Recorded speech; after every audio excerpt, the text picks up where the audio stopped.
यहाँ तो अभी रमजान का महीना आ रहा है ना, अभी आप देखिएगा किसी को रोजा इफ्तार भी कराएंगे 10, 20, 50 आदमी को, तो रूह अफ़ज़े तक की बोतल का फोटो खींचा जाएगा। आप देखिएगा रमजान का महीना आने वाला है, 50 आदमी को हम रोजा इफ्तार भी कराएंगे, उनकी वीडियो भी बनेगी, फिर फेसबुक पे डाली जाएगी, व्हाट्सएप पे डाली जाएगी। आज अल्हम्दुलिल्लाह मैंने 50 लोगों को इफ्तार कराया और अच्छे से अच्छा मैंने खिलाया। खाने की भी नुमाइश होगी, शरबत की भी नुमाइश होगी, उन 50 लोगों का भी फोटो होगा। अब लोग पूछे माशाअल्लाह, अल्लाह बरकत दे, उसी में चलेगा। साहब आप मुझे भूल गए, हमको नहीं बुलाया। अरे साहब सॉरी गलती हो गई। अच्छा कितना खर्चा आया? 50,000 रुपए खर्च किए मैंने, 25,000 रुपए खर्च किए मैंने। अभी रमजान का महीना जाएगा, ईद के बाद बकरीद, कुर्बानी के बकरे खरीदे जाएंगे, उनका फोटो लिया जाएगा और उसको व्हाट्सएप और फेसबुक पर डाला जाएगा। हजरत उमर से सीखो, दिन के उजाले में उस गुड़िया की खिदमत इसलिए नहीं करते थे कि लोग देख न ले, और देख लेंगे तो मेरी दिखावा मना आ जाए, रिया नमूद ना हो जाए।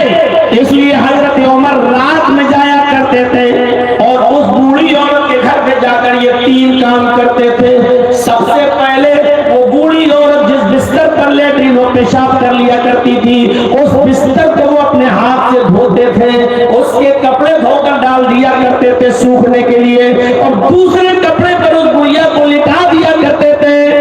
पहला काम ये करते थे कि उस बुढ़िया के कपड़े धुल दिया करते थे। दूसरा काम ये करते थे कि उस बुढ़िया के घर में किचन में, यानी जो बर्तन में वो खाती थी, उसके झूठे बर्तन को पानी से धुल दिया करते थे, साफ कर दिया करते थे। और तीसरा काम उस बुढ़िया के घर में जाकर ये करते थे कि झाड़ू उठाते थे और उसके पूरे घर की सफाई कर दिया करते थे। आज कोई चीफ मिनिस्टर करेगा ऐसा? अरे चीफ मिनिस्टर तो छोड़ो, आज तो मौलवी जर्जीस भी ये काम किसी के घर पे जाकर, किसी गरीब और किसी बूढ़ी औरत के घर पे जाकर नहीं कर सकता। जलसे में बोल देना और बात है, करके दिखाना और बात है। हाँ, इतना जरूर कर सकते हैं कि किसी गरीब की मदद करेंगे, रमजान के मौके पर ज़कात देंगे तो एक किसी गरीब औरत को अगर साड़ी देंगे तो उसका भी फोटो खींचकर व्हाट्सएप पे डाल देंगे। आज मौलाना जर्जीस साहब ने 10 गरीब औरतों को साड़ी बांटी है। देखिएगा अभी रमजान के महीने में अपने अपने घर पे भीड़ लोग लगवाएंगे, अमीर लोग भीड़ लगाएंगे अपने घर पे गरीबों की। कोई 22 का रमजान को, कोई 25 के रोजे को, कोई 15वें रोजे को ज़कात देगा, भीड़ लगाएगा, कोई शाल बांटेगा, कोई कंबल देगा, कोई साड़ी देगा, कोई कुछ देगा, कोई कुछ देगा, और उसकी वीडियो बनेगी व्हाट्सएप पर। इससे बेहतर था कि तू मर जाता, किसी गरीब का मजाक। गरीब को साड़ी क्या दे रहा है, उसकी इज्जत को सारे बाजार नीलाम कर रहा है कि देखो मैंने फला गरीब औरत को साथ। कैसे तुम्हारे जमीन गवारा कर लेते हुए, कैसे तुम्हारी आत्माएं बर्दाश्त कर लेते हुए, कैसे किसी गरीब की रुसवाई और जिल्लत को तुम्हारे अज़ान और कुलूब गवारा कर लेते हैं, तुम्हारे दिल कैसे बर्दाश्त कर लेते हैं। शर्म मगर तुम्हें नहीं आती। हजरत उमर फारूक रात में कपड़ा साफ कर रहे हैं, बर्तन मांज रहे हैं, झाड़ू लगा रहे हैं। इतना ही नहीं, आगे चलिए, आगे बढ़िए। एक दिन हजरत उमर फारूक जब रात की तारीकी में उस बूढ़ी औरत के घर खिदमत करने के लिए गए तो क्या देखते हैं कि उसके कपड़े धुले हुए हैं। लोग रोजाना जाते थे, एक दिन जब गए तो देखा कपड़े धुल चुके हैं उसके। आज कपड़े कौन धुल गया? ये तो अंधी है बेचारी, नहीं बता पाएगी। चलो बर्तन मांज दे, बर्तन देख रहे हैं तो बर्तन की साफ। अल्लाह यार, बर्तन कौन साफ कर दिया? झाड़ू उठाई तो क्या देखते, पेशाब और पायखाना भी नहीं है, घर भी साफ हो चुका है। पूछने लगे माँ आज कौन आया था, झाड़ू किसने दी, बर्तन किसने मांजे, कपड़े किसने धुल दिए? वो बुढ़िया कहती है बेटा मुझे मुझे क्या मालूम, मैं तो समझी कि तुम ही आए हो, रोजाना तुम ही तो आते हो, मैं समझी कि तुम ही हो। हजरत उमर ने कहा नहीं मां, मैं नहीं था। का पता नहीं बेटे, मैं तो आंखों से अंधी हूं, मुझे क्या मालूम कि कौन था। हजरत उमर ने सोचा हो सकता है हो गया होगा, कोई कर गया होगा। दूसरे दिन फिर आए तो क्या देखा कि बर्तन बन चुके हैं, कपड़े धुल चुके हैं, झाड़ू लग चुकी है। हजरत उमर के कान सतर्क हो गए, इसका मतलब मुझसे पहले कोई आता है और कपड़े साफ कर जाता है, गंदगी साफ कर जाता है, बर्तन मान जाता है, झाड़ू लगा जाता है, पता लगाना चाहिए ये काम मेरा था, कौन कर रहा है। वो भी रात के अंधेरे में। एक दिन हजरत उमर छिप जाते हैं, दरख्त की आड़ में छिप कर देखते हैं कि देखे कौन आता है। रात का अंधेरा होता है, एक शख्स आता है, मुंह छिपाए हुए कंबल से, कपड़े से मुंह छिपाए हुए, दाएं बाएं देखता है। उसको जब कोई नजर नहीं आता तो सीधे घर में घुस जाता है, बर्तन मांजता है, कपड़े धुलता है, उस औरत की गंदगी को साफ करता है, खाने लगता है। हजरत उमर दरवाजे के बाहर खड़े, जब निकलेगा तब मैं उसको पकड़ूंगा। और जैसे ही वो शख्स घर के बाहर निकलता, हजरत उमर ने पकड़ लिया। कौन हो तुम जो मेरा काम यहाँ कर रहे हो? ये काम तो मेरा था। उस आदमी ने कहा ठेका लिया है क्या? तुम उसके बेटे हो क्या? तुम उसके घर वाले हो क्या? अरे कोई भी काम कर ले, अरे वो बूढ़ी औरत है, कोई भी खिदमत करे, तुम मुझसे पहले आकर कर लो। कहा नहीं, मुझे शक्ल दिखाओ, फिर ये चेहरा छिपा कर तुम क्यों कर रहे हो? मुझे दिखाओ कि तुम कौन हो। उसने कहा नहीं, मैं चेहरा नहीं दिखा सकता, तुम चेहरा नहीं देखोगे, तुम उससे पहले आकर खिदमत कर लो ना।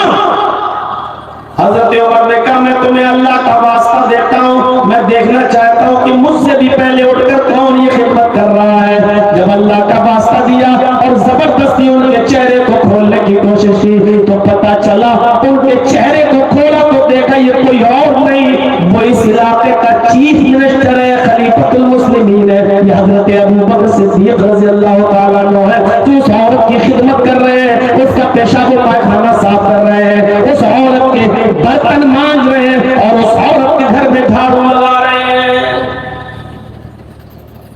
लीजिए साहब, हमने तो नेकियों को कुछ समझा ही नहीं। तहज्जुद की नमाज पढ़ रहे हैं, लेकिन इतना पता नहीं है कि पड़ोस में बच्चे भूखे तो नहीं सोए।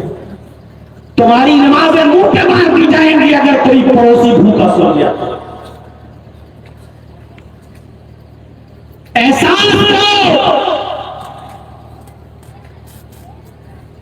अल्लाह के नबी ने फरमाया वल्लाही ला युमिन, वल्लाही ला युमिन, वल्लाही ला युमिन। अल्लाह की कसम वो मोमिन नहीं, अल्लाह की कसम वो मोमिन नहीं, अल्लाह की कसम वो मोमिन नहीं जो खुद पेट भर के खाना खाए और उसका पड़ोसी भूखा सो। और पड़ोसी कहा हिंदू मुस्लिम की शर्त नहीं है, वो किसी भी मजहब से ताल्लुक रखता हो, भूखा नहीं सोना चाहिए। इंसानियत को जन्म दिया है इस्लाम ने, यहाँ इस्लाम नहीं इंसानियत को उछाला है। इंसानियत, इतनी इंसानियत होनी चाहिए कि तुम ये ना देखो कि हिंदू है कि सिख है कि ईसाई है कि बुद्धिस्ट है, कौन है ये, भूखा है खिलाओ, ये तुम्हारी जिम्मेदारी है। नेकियों को हकीर मत समझो, छोटी से छोटी नेकियों को भी हकीर मत जानो। वो बात बता दी ना, खजूर के टुकड़े से भी सदका करना पड़े तो कर दो। मेरे भाई आजकल छोटे से छोटी नेकियों को भी हकीर नहीं समझना चाहिए और छोटे से छोटे गुनाह को भी मामूली नहीं समझना चाहिए। पता नहीं हम कौन से गुनाह कर बैठे, हम मामूली समझते हैं। मस्जिद से निकले गीबत शुरू, इधर बैठे तो गीबत शुरू, चार आदमी बैठे तो गीबत शुरू।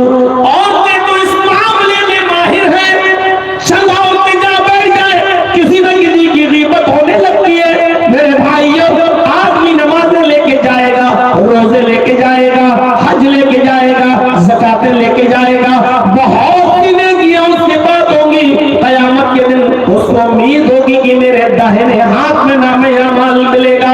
मैं तो जन्नती हूँ, मैं तो दुनिया में नमाजें पढ़ा करता था, मैं तो दुनिया में तहज्जुदें पढ़ा करता था, मैंने तो दुनिया में एक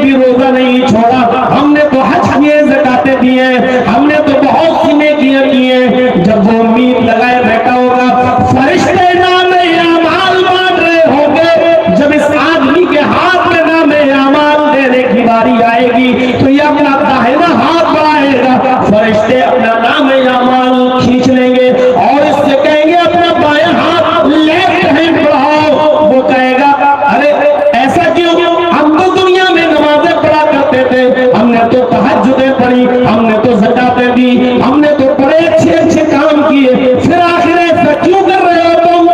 मुझे बाएं हाथ में ना मैं अमाल क्यों दे रहे हो?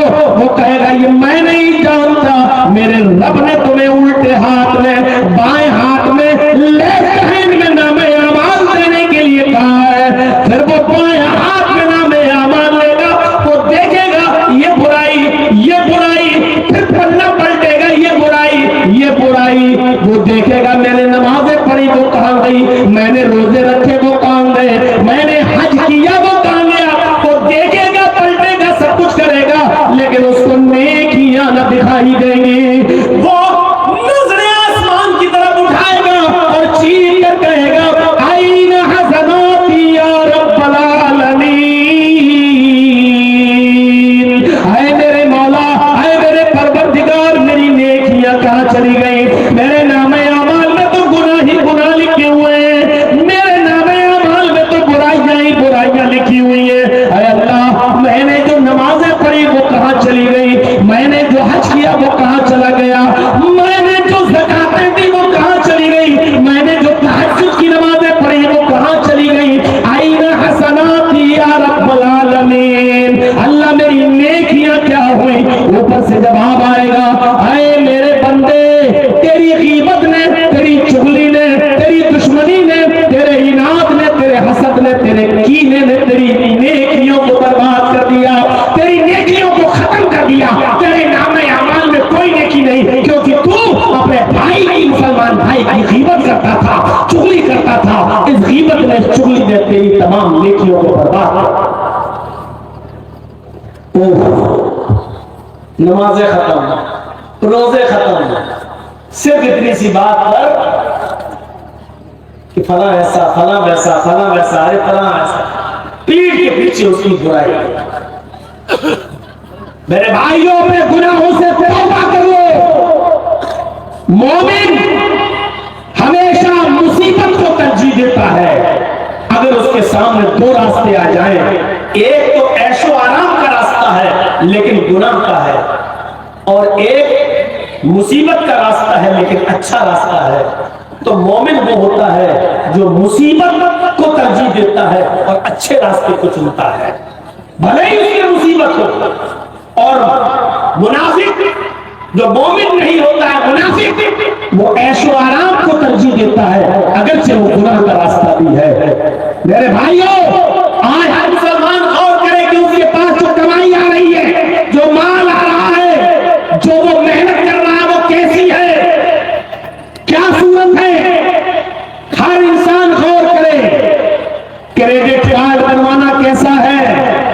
हर मुसलमान गौर करे, शेयर मार्केट पर पैसा लगाना कैसा है। हर आदमी गौर करे, टोकन खरीदना कैसा है।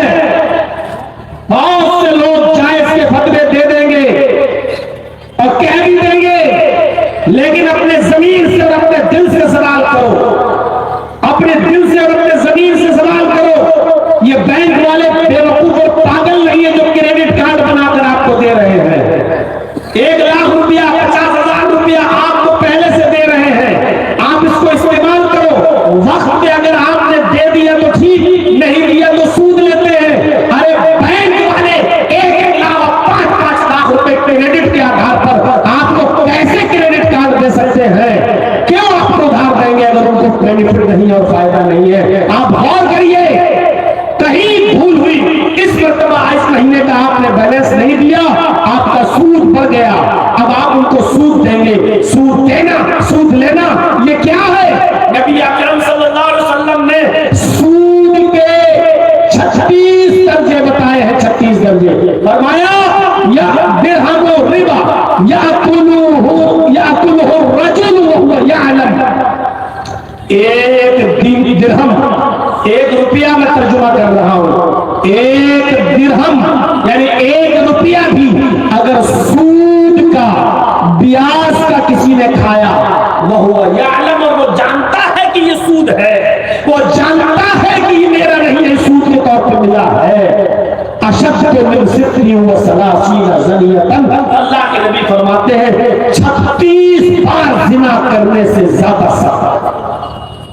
एक नहीं, दो नहीं, तीन नहीं, 36 बार जिना, 35 और 36, किसी ने 36 मरतबा जिना किया, उसको जहन्नम में जो सजा मिलेगी 36 बार जिना करने के बाद, ये उससे भी बड़ा जुर्म है, उससे भी बड़ा गुनाह है, उससे भी बड़ा अजाब इसको मिलेगा जिसने सूद और ब्याज का 1 रुपया खाया। खरीदो लाटरी।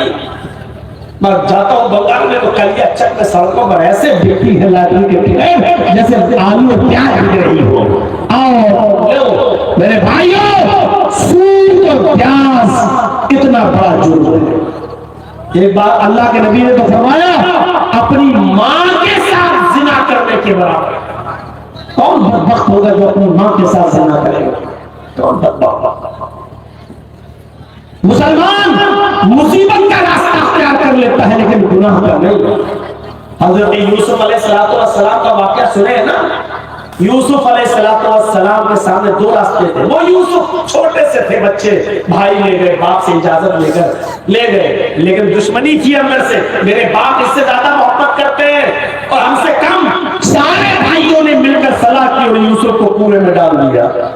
यूसुफ को एक अंधे कुएं में फेंक दिया और चले आए और अपने बाप के पास आकर रोने लगे।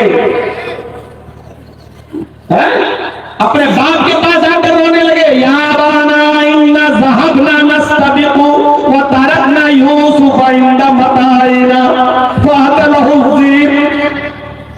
आया पूजान, हम खेल कूद में लग गए और यूसुफ को अपने सामान के पास बिठा दिया। बस भेड़िया आया और भेड़िया यूसुफ अलैहिस्सलाम को खा गया। आप हमारी बात मानेंगे नहीं अगर हम कितने ही सच्चे क्यों ना हो। फिर एक दिन आया, एक काफिला आया, पानी निकालना चाहता था उस कुएं से, लेकिन पानी तो था नहीं। उस डोल में यूसुफ अलैहिस्सलाम बैठ गए। जब उसने रस्सी खींची तो भारी, उसने झांक कर देखा तो उसमें एक लड़का बैठा हुआ है, एक छोटा सा बच्चा बैठा हुआ है। उसने काफिले वालों से कहा, या बुशरा हाज़ा गुलाम, खुशखबरी हो काफिले वालों, हमें कोई खूबसूरत बच्चा मिल गया है। जब उस बच्चे को निकाला, बड़ा खूबसूरत बच्चा, चलो चलो जल्दी ले चलो, हम इसको मिस्र के बाजार में बेच देंगे, हमें कीमत मिल जाएगी। वो काफिले वाले उसको मिस्र के बाजार में लाए और मिस्र के बाजार में बेच दिया। खूबसूरती काम नहीं आई। चोरी का माल जब होता तो आदमी सोचता जितनी जल्दी हो सके बिक जाए, हमें जो भी मिल जाए। 20,000 का मोबाइल 2,000 में लेके चला जाता है, देखे ना। और वो इलाके में चले जाओ, करिया चक में तो धमाल लगी हुई है। चोरी का माल आपको 20-20 हजार का 1,000 देंगे, 2,000 रुपए में मिल जाएगा। तो मेरे भाइयों जरा तसव्वुर करो, पता नहीं कहां से आता है इन लोगों के पास माल। मेरे भाइयों, उन लोगों ने यूसुफ को जितनी जल्दी होना चाह बेच दिया, जल्दी बेचो। कुरान कहता है चंद दिरहमों में बेच दिया। व शरऊहु बिसमनिन बख्सिन दराहिम महदूदा, उन्होंने यूसुफ को चंद छोटे से में बेच लिया, जितना मिल गया उतना ले लिए चले गए, मतलब बहुत सस्ते में। बादशाह मिस्र के घर यूसुफ अलैहिस्सलाम पहुंच गए। मिस्र के बादशाह के घर में उसने अपनी बीवी से कहा, इनको खिलाओ पिलाओ, पालो पोसो, बड़ा करो। हमारा कोई बेटा नहीं है, बड़ा होगा तो हम इसको अपना बेटा बना लेंगे या हमें कोई फायदा पहुंचाएगा। लेकिन यहाँ यूसुफ बड़े होते गए, जवान होते गए, बालिग होते गए, खूबसूरती और ज्यादा बढ़ती गई और यहाँ बालिग हुए तो यूसुफ अलैहिस्सलाम की जो मालिकन थी, बादशाह की बीवी, उसका दिल आ गया। यूसुफ अलैहिस्सलाम पर वो माइल होने लगी और यूसुफ अलैहिस्सलाम से कुछ गलत इरादे से उनको अपने पास बहलाने और फुसलाने लगी। यूसुफ अलैहिस्सलाम बचे रहे। ये चर्चा आम हो गई मिस्र की औरतों में। लो, औरतों में चर्चे बड़ी जल्दी होते हैं। आपके यहाँ चर्चे उतनी जल्दी नहीं होंगे जितनी जल्दी औरतों में चर्चे हो जाएंगे। औरतों में चर्चे बहुत जल्दी। शाह की बीवी दिल दे रही थी, अब सारी औरतों में दिल दे दिया। शाह की बीवी दिल दे रही थी, अब सारी औरतों में दिल दे दिया। हर औरत चाहने लगी कि यूसुफ मेरे हो जाए, यूसुफ को हम अपने दाने फरेब में ले लें, यूसुफ से हम बुराई का इरादा पूरा कर लें। हर औरत का दिल यूसुफ की तरफ आ गया। अब बादशाह की बीवी ने कहा, बादशाह मिस्र की, देखा अब समझी यूसुफ, अब तुम मुझे जो बदनाम कर रही थी कि बादशाह की बीवी अपने गुलाम से लगी है, ये वजह है, ये वजह। देखो कितना खूबसूरत है। मेरा क्या कसूर है इसमें? तुम लोगों का भी तो दिल यूसुफ के ऊपर आ गया, अब बताओ मेरा क्या कसूर है?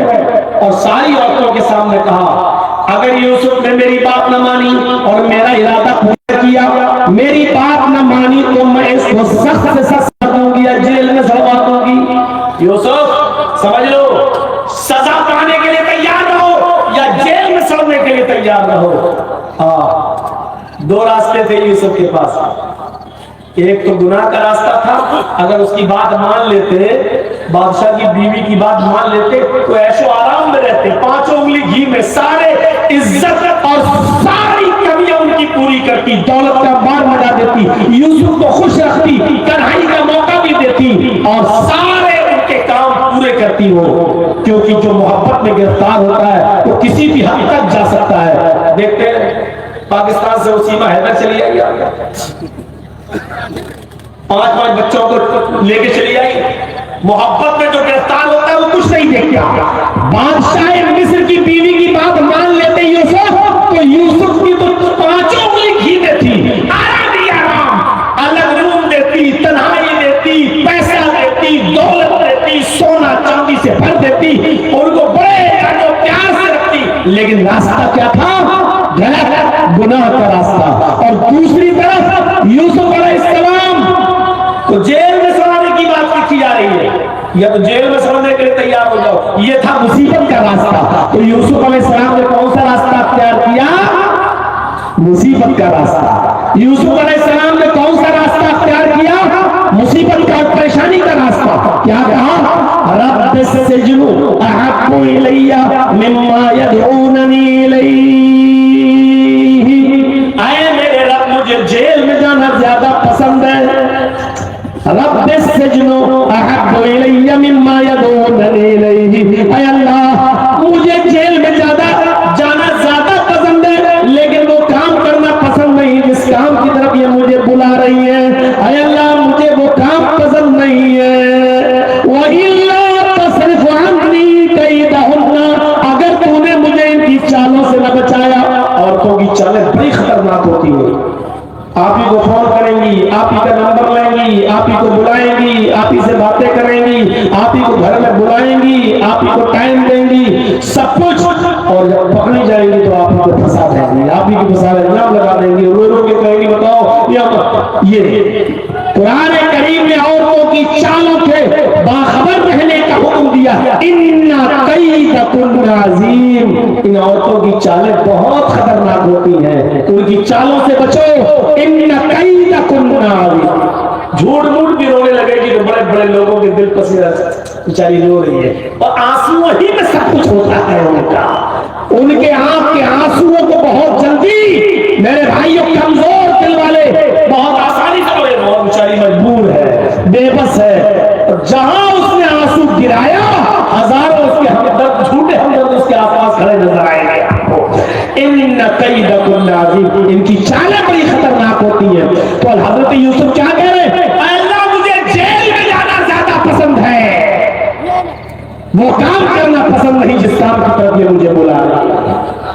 वो इल्ला तस्रिफ अन्नी कैदहुन्ना, और अगर तूने मुझे इनकी चालों से न बचाया, अगर तूने मुझे इनकी चालों से महफूज न रखा, अस्बु इलैहिन्ना, तो मैं भी इनकी तरफ गिर पड़ूंगा, मैं भी इनकी तरफ झुक जाऊंगा, मैं भी इनकी तरफ माइल हो जाऊंगा। अरे अगर तूने मुझे न बचाया इनकी चालों से, तो हम भी तो इंसान हैं, कहीं मैं न भाग जाऊं इनकी तरफ। इल्ला तस्रिफ अन्नी कैदहुन्ना, अगर तूने मुझे इनकी चालों से न बचाया तो मैं इनकी तरफ कहीं बहक न जाऊं। व अकुम मिनल जाहिलीन, और नादानों में न हो जाऊं। व अकुम मिनल जाहिलीन, और जाहिलों में, नादानों में से न हो जाऊंगा। अल्लाह मुझे इनकी चालों से बचा ले। तो मेरे भाइयों, मोमिन वो होता है जो मुसीबत के रास्ते को तरजीह देता है, गुनाह के रास्ते को नहीं। हजरत यूसुफ अलैहिस्सलाम ने जेल में जाना पसंद कर लिया, लेकिन गलत काम करना पसंद नहीं किया।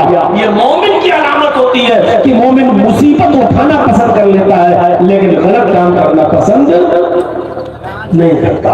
तो मेरे प्यारे साथियों, हमें यहीं से गौर करना चाहिए, फिक्र करना चाहिए कि हमारी जिंदगी किन कामों में गुजर रही है, हमारे हालात क्या है, हम किस तरफ जा रहे हैं, हमारा चाहिए।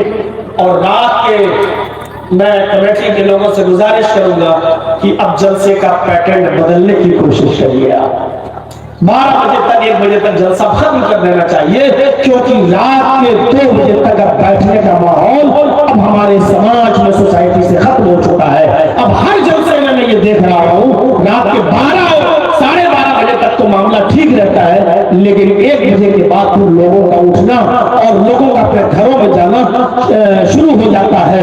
तो अब आइंदा से जब जलसा करें तो इस बात का ख्याल रखें मेरे भाइयों की 12 या 1 इससे ज्यादा जलसे को आगे ना, और आप इससे पहले पहले जो काम करना चाहे चलने का वो आप कर लें। देखिए पूरी कुर्सियां भरी हुई थी, लेकिन अब देख लीजिए आप हमारे सामने कितने लोग रह गए, क्योंकि मैं जानता हूं कि रात के 2 बजे के बाद बैठना बड़ा मुश्किल हो जाता है। तो मेरे साथियों, मैंने आज तकरीर में जो बयान किया है वो ये कि छोटी से छोटी नेकी को भी हकीम नहीं समझना चाहिए और छोटे से छोटे गुनाह को मामूली नहीं समझना चाहिए। और मोमिन वो होता है जो हर हाल में खिदमत करता है और अपने नामे अमाल में नेकियों को भरने की कोशिश करता है, चाहे वो खिदमत कल की किसी भी शक्ल में हो।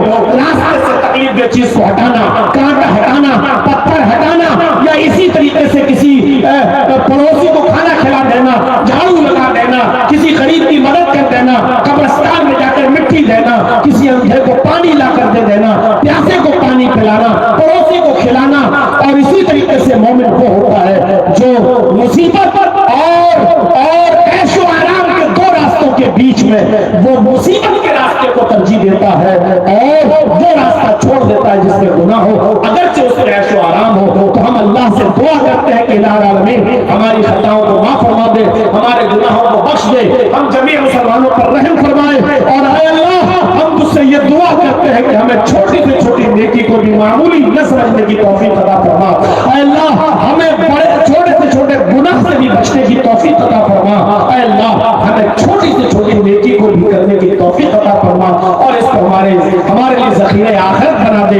ऐ अल्लाह जो बीमार हैं उनको शिफाए कामिला और आजिला अता फरमा, और जो लोग इंतकाल फरमा चुके हैं तेरी रहमत को जा चुके हैं उनकी कब्रों को नूर से भर दे, राहत निगाह कुशादा फरमा दे। हमें जब तक जिंदा रह इस्लाम पे जिंदा रखना, और जब हमारा खात्मा हो तो ईमान पर हमारा खात्मा फरमाना। वमा अलैना इल्लल बलागुल मुबीन व आखिरु दअवाना अनिल हम्दुलिल्लाहि रब्बिल आलमीन। अस्सलामु अलैकुम व रहमतुल्लाहि व बरकातुहू।